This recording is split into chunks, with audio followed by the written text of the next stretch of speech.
मेरे प्यारे आत्मिक भाई बहनों को बीके विजय भास्कर भाई की ओर से नमस्कार, ओम शांति और सुप्रभात। आज मैं आपको निराकार परमपिता परमात्मा शिव भगवान प्रजापिता ब्रह्मा के तन में अवतरित होकर बताए गए महाशिवरात्रि पर्व दिन के बारे में उसका आध्यात्मिक अर्थ बताने आया हूँ। हम सब जानते हैं कि भारतवर्ष ही सारे संसार में एकमात्र ऐसा देश है जो सारा वर्ष पर्वों से भरा है। जैसे युगादि, श्री रामनवमी, हनुमान जयंती, गुरु पौर्णिमा, रक्षाबंधन, जन्माष्टमी, गणेश चतुर्थी, दुर्गा नवरात्रि, दशहरा, दीपावली, वैकुंठ एकादशी, संक्रांति, भीष्म एकादशी, शिवरात्रि, होली इत्यादि। भारतवासी 12 महीने कोई न कोई त्यौहार मनाते ही रहते हैं। ये सारे पर्व मनुष्य जीवन में बिना किसी भेदभाव के आपस में मिलजुल कर भाईचारे, स्नेह, सहयोग, प्रेम, आनंद का अनुभव करने और खुशियां मनाने का माहौल बनाती हैं। इन सब में महाशिवरात्रि सबसे प्रमुख है। इस पर्व को शिव जयंती भी कहते हैं, अर्थात शिव परमात्मा का जन्म दिवस। उनका जन्म अद्भुत और अलौकिक है। वे माता के गर्भ से जन्म नहीं लेते, क्योंकि वे अशरीरी, अजन्मा, अभोक्ता, अति सूक्ष्म ज्योतिर्बिंदु स्वरूप अगोचर हैं। वे एक साधारण वृद्ध मानव तन में प्रवेश कर उन्हें प्रजापिता ब्रह्मा कहते हैं। उनके इस अलौकिक जन्म को अवतरण कहते हैं। 4 युगों वाले एक कल्प में जब कलयुग का अंत होकर सतयुगी पावन दुनिया का आगमन होने का समय आसन्न होता है, उस समय भारतवर्ष में वे केवल एक बार अवतरित होते हैं, जिसे भारतवासी महाशिवरात्रि का पर्व कहकर बड़े भक्ति भाव से मनाते हैं। परमपिता परमात्मा के इस अवतरण का कारण उन्होंने स्वयं श्रीमद् भगवद गीता में कहा है, यदा यदा हि धर्मस्य ग्लानिर्भवति भारत अभ्युत्थानं धर्मस्य तदात्मानं सृजाम्यहम्। ये उनका वचन है। एक सत धर्म की स्थापना और अधर्म का संपूर्ण विनाश करने और कराने के लिए उनको भी प्रकृति का आधार लेना पड़ता है। इसलिए वे इस महान कार्य को संपन्न करने के लिए प्रजापिता ब्रह्मा के तन में प्रवेश करते हैं। इस महान शिवरात्रि पर्व के दिन शिवजी की पूजा करने, उनके मंदिर में जाना, अर्थात उनका जन्मदिन मनाने, शुभ कामनाएं देने और कुछ भेंट या सौगात देने उनके पास जाना हुआ। भारतीय समाज में एक मान्यता है कि मंदिर जाते वक्त या किसी बड़े व्यक्ति से मुलाकात करने या किसी बच्चे के जन्मदिन पर कभी खाली हाथ नहीं जाना चाहिए। कुछ न कुछ अपनी ओर से उन्हें भेंट लेकर जाना, जिसे पाकर वे बहुत खुश होते हैं। एक मर्यादा है, लेकिन जिसकी वस्तु उसे देना ये कोई सौगात या गिफ्ट नहीं कहलाता, बल्कि अपनी कोई नई वस्तु भेंट की जाती है। इसलिए शिवालय जाते समय हम सभी भी फल, फूल, नारियल, दूध, दीप, धूप आदि जरूर लेकर जाते हैं, जो शिवलिंग पर हम भेंट चढ़ाते हैं। खाली हाथ कोई नहीं जाते, लेकिन जरा गौर कीजिए कि ये सारे पदार्थ किसकी देन है? क्या ये हमारे अपने हैं?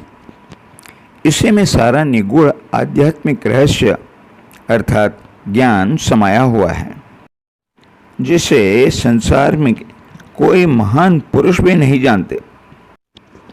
यहाँ तक कि मंदिर में पूजा करवाने वाले पुजारी ब्राह्मण को भी मालूम नहीं। सभी अज्ञानवश केवल रस्म निभाते चले आ रहे हैं। इस बात को आज तक न किसी ने समझने की कोशिश की और न तो किसी ने समझाने का ही प्रयास किया। इस प्रकार सारी दुनिया, खास भारत, घोर अज्ञान रूपी अंधकार में दर दर ठोकरें खाते रहे। अब तक के हम सब के अनेक जन्म व्यर्थ हो गए। इसीलिए अभी इस कलयुग के अंतिम चरण में ज्ञान सूर्य, ज्ञान के सागर, सृष्टि के रचनाकार, सर्वशक्तिमान, सर्व आत्माओं के परमपिता परमेश्वर शिव भगवान स्वयं इस अज्ञान रूपी रात्रि के समय आकर हम भक्तों को सच्चे ज्ञान का प्रकाश प्रदान कर रहे हैं। उन्हीं के द्वारा समझाए गए शिवरात्रि पर्व का आध्यात्मिक रहस्य इस वीडियो द्वारा मैं आपके सामने पेश कर रहा हूँ। मुझे पूरा विश्वास है कि इसे जानकर इसका अपने जीवन में आचरण करने से हम सबका भाग्य उज्जवल हो जाएगा। यहाँ मैं सभी से ज़रूर अनुरोध करना चाहूँगा कि आप इस विषय को अंत तक ध्यान से सुनें, समझें और इस वीडियो को लाइक करें, शेयर करें और अभी तक सब्सक्राइब नहीं किया हो तो जल्द से जल्द सब्सक्राइब भी कर लें। अब आते हैं असली विषय पर। महाशिवरात्रि के दिन जब हम पूजा करने शिवजी के मंदिर में जाते हैं, अर्थात उनका जन्मदिन मनाने जाते हैं, तब पुजारी सबसे पहले हमें माथे पर तिलक लगाने को कहते हैं।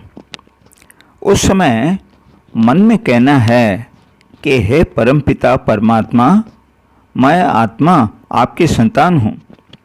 आपके जन्म दिवस पर अपने तन मन धन समय और संकल्पों से मैं अपना जीवन आपको समर्पण करने आया हूँ। आप मेरे माता पिता हो, आप ही मेरे संरक्षक हो। आज से मैं आपके श्रीमत का पालन करने का प्रण करता हूँ। आप ही मेरे सर्वस्व हो।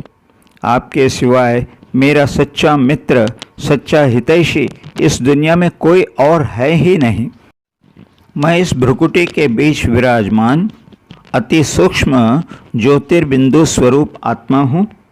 मैं इस शरीर की मालिक हूँ। मेरी अपनी पहचान में मैं माथे पर यह तिलक धारण कर रहा हूँ।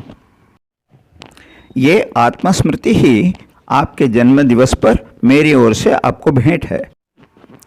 उसके बाद दिया जलाते हैं, जिसे अखंड ज्योति कहते हैं। लेकिन हमारी ज्योति तो कुछ समय बाद बुझ जाती है, जो बुझनी नहीं चाहिए।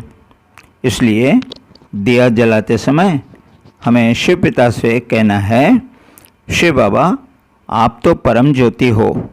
परम धाम से आकर अज्ञानवश मेरी बुझी हुई आत्म ज्योति को ज्ञान से फिर एक बार आपने जला दिया है और मुझे ज्ञानवान बना दिया है। अब मैं जीवन के अंतिम क्षण तक अपनी इस स्मृति को नहीं भूल सकूँगा। अब मेरी आत्म ज्योति जीवन के अंतिम क्षण तक अखंड जलती रहेगी।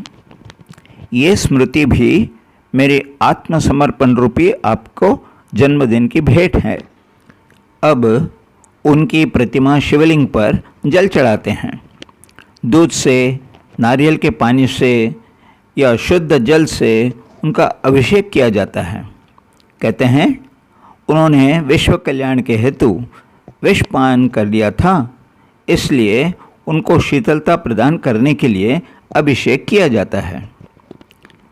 यदि यही है तो उन पर निरंतर अभिषेक होना चाहिए, जो कोई नहीं कर सकते। अभी शिव भगवान ने इसका अर्थ स्वयं बताया है कि जल चढ़ाना अर्थात निरंतर मुझे मन बुद्धि से याद करना अथवा अनन्य चिंतन करना, जीवन में हर पल मेरी याद बनी रहे। यानी उठते बैठते चलते फिरते खाते पीते धंधा धोरी आदि करते सोते जागते मेरी स्मृति में ही हर कर्म होनी चाहिए। ऐसी सदा मेरी स्मृति में रहना ही यथार्थ जलाभिषेक का तात्पर्य है।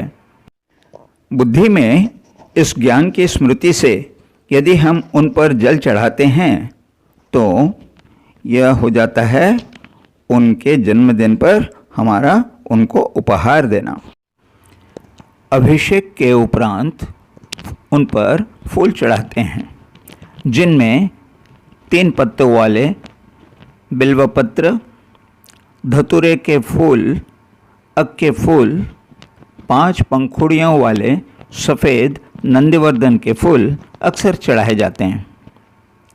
सतो, रजो, तमो इन 3 गुणों के अधीन हमारे देह को मन, वचन, कर्म सहित ईश्वरार्पण करने का प्रतीक है बिल्वपत्र।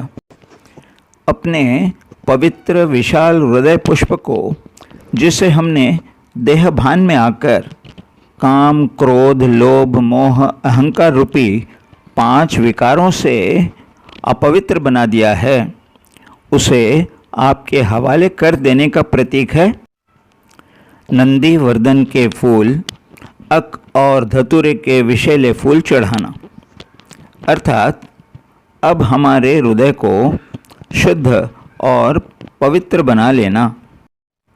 इन भावनाओं से फूल चढ़ाना ही शिव बाबा को हमारी ओर से सौगात है।